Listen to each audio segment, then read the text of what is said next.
Bom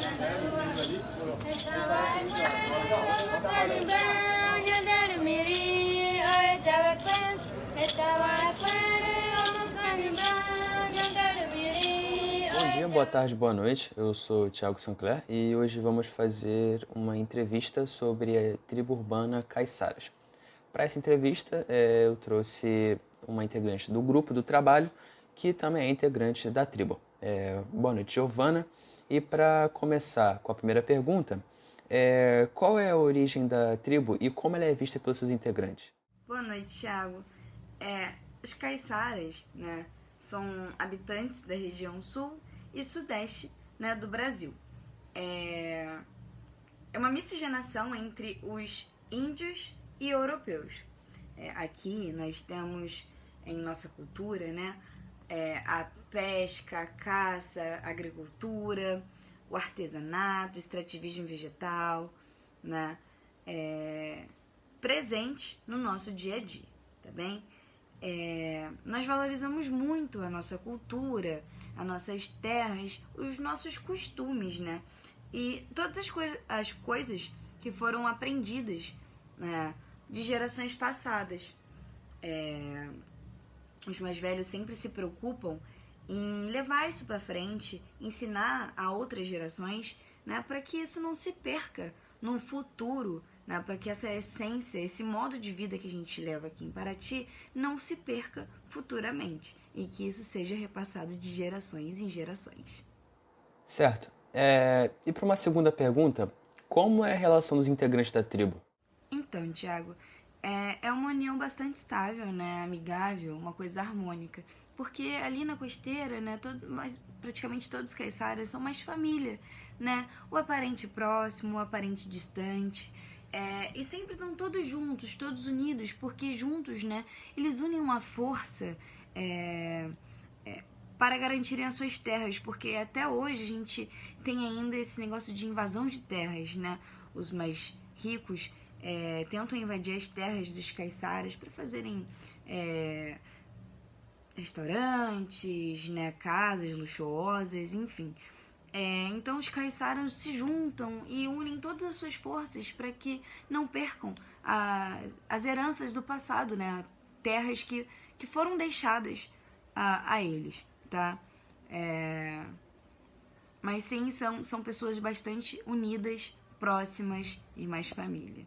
Interessante resposta, Giovana. Agora que você falou sobre é, a tribo estar sempre muito unida, eu queria saber se entre vocês existem algumas crenças ou superstições diferentes das populares.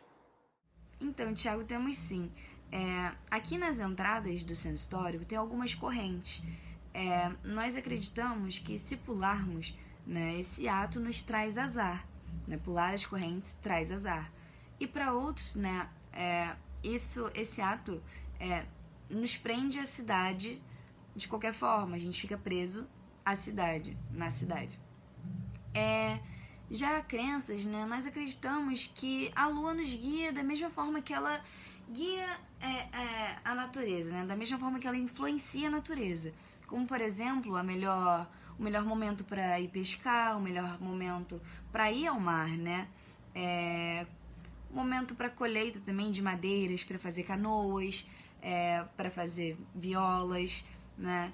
E ela também nos diz qual é o melhor momento, né, para tomar algum remédio, algum chá, alguma erva da mata, né?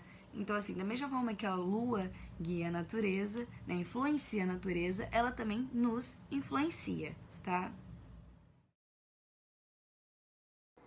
Entendi, Giovana. Agora, uma penúltima pergunta. A tribo possui algum costume vestuário próprio, assim, uma moda, algo do próprio costume?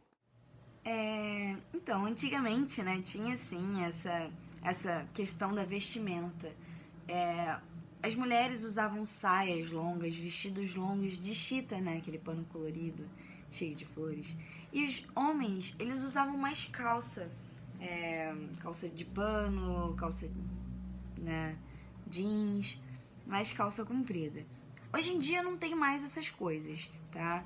Cada um veste o que quer, cada um veste o que se sente à vontade, né? Com o que se sente bem, da maneira que prefere mesmo. Mas antigamente tinha, sim, essa questão da vestimenta. Aproveitando que a gente falou um pouco sobre vestimentas e costumes, para uma última pergunta, você acha que existe preconceito com os caiçaras? Então, Thiago, depende muito do ponto de vista. As pessoas podem sim olhar com um tipo de preconceito, né? Aqueles olhos cheios de preconceitos, porque são costumes dessa cidade de Paraty, né? O costume do caiçara também, que são diferentes de uma cidade maior, de uma cidade grande, como São Paulo, Rio de Janeiro. Também, então, pode sim haver um estranhamento, um preconceito quanto a isso. Mas também pode ser que olhem, né, com um olhar de admiração pelo trabalho do caiçara, pela cultura, né?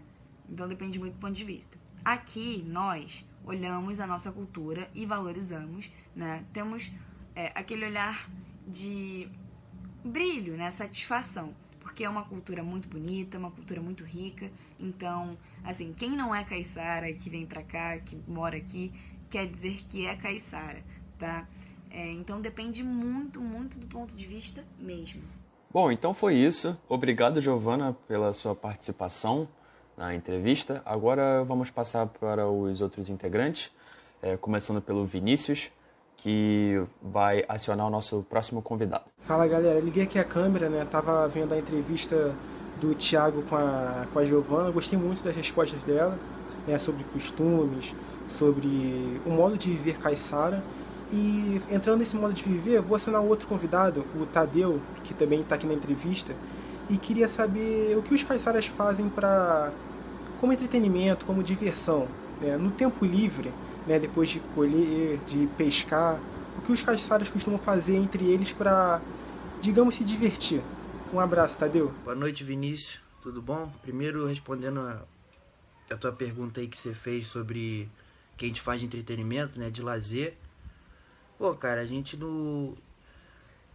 tem as nossas festas tradicionais, né? Ligada à religião, principalmente o catolicismo. Tem as festas que a gente sempre fez também ligado ao mar, à pesca, né? Aí, nessas festas, a gente tem muito as danças típicas, o fandango, a ciranda, tem a dança das fitas, tem as nossas comidas típicas também, o peixe com banana, que é uma comida típica nossa.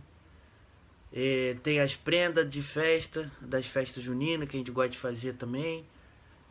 E basicamente é mais voltado para essa área. Tem as competições, a gente tem nosso esporte, o remo,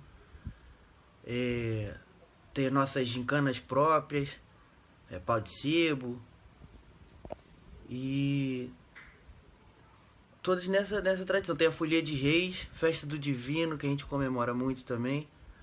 E durante todo o ano a gente tem as nossas datas certas para fazer as comemorações baseado nos feriados religiosos. E nas nossas datas de colheita, de início de temporada de pesca, de determinados peixes, como pesca da tainha. E a gente faz as nossas festividades com essas características que eu falei para você. Das danças, das comidas típicas. Muito parecido com a festa junina que já é bem popularizada aí no resto do Brasil todo, né? Fala, galera, boa noite. Meu nome é Mariana Pardócimo e me surgiu uma questão sobre o que a Giovana estava falando sobre costumes e o estilo de vida dos caiçaras, quando ela mencionou o artesanato, a pesca, e que é o seguinte, eu vou fazer a pergunta para o Tadeu, que existe algum estereótipo ou alguma conduta, algum costume que a sociedade relacione aos caiçaras, mas que não necessariamente faça parte da realidade e da forma de vida com que os caiçaras levam? Boa noite, Mariana. Agora, respondendo a sua pergunta, sobre os estereótipos, tem sim. Um estereótipo clássico que a maioria tem do povo caiçara é de viver na roça, né? Acha que o povo caiçara ainda é aquele povo que vive isolado na roça, vive de pesca, que não é bem assim. Hoje o povo caiçara aí já está bem espalhado, no setor do turismo, estudando mesmo, fazendo faculdade, como eu, por exemplo, da minha família poucos, mas estão começando agora, a gente que é mais novo, começando a vida dos estudos. E hoje já é uma pequena parcela que ainda vive assim isolado, sem luz, vive só de pesca e de agricultura. Esse estereótipo ainda mantém muito aquele caiçara do chapéu de palha, né, que ainda vive isolado da tecnologia e da civilização. Isso é um estereótipo que ainda existe e é muito raro se encontrar hoje. Hoje a maioria já está incluído na sociedade, já tem todas as ferramentas tecnológicas, já está em outros setores da economia, né, no turismo, no comércio, estudando, virando empreendedor e por aí vai. Fala galera, eu sou a Iracema, estou aqui para fazer uma pergunta para o Tadeu. Ele é descendente da tribo Caiçara. Então, Tadeu, eu queria saber se você já foi mal visto ou prejudicado quando as pessoas sabem que você tem uma descendência indígena. Se você já recebeu apoio do governo para ter uma educação de qualidade. Enfim, resumindo, quando as pessoas sabem que você tem descendência indígena, se isso já te prejudicou de alguma forma. Se você ficou mal visto pela sociedade. Boa noite, Iracema. Respondendo a sua pergunta, assim, preconceito de chegar a ponto de ser lesado por causa da cultura e tudo nunca aconteceu, não.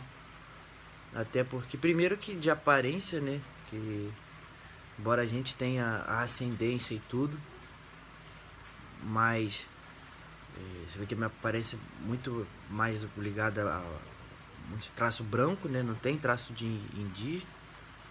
Então, quanto à aparência, nunca tive esse problema. E quanto à cultura, quando eu falo que sou caiçara e tudo,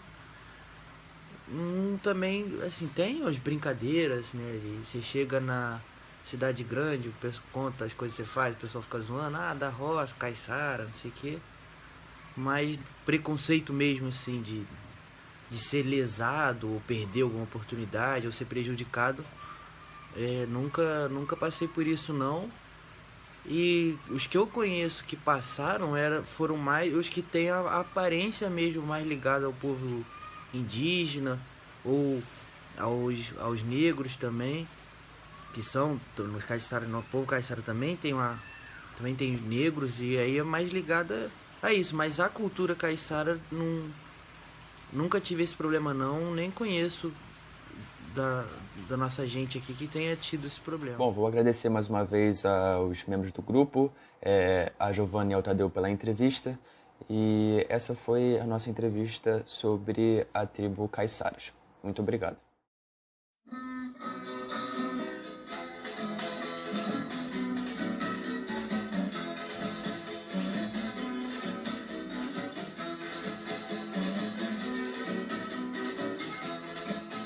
Maria, põe o barco na água, põe o barco na água para navegar. Maria, tete barco vira, tem um remado para nós salvar. Maria, põe o barco na água, põe o barco na água, vamos navegar. Maria, tete barco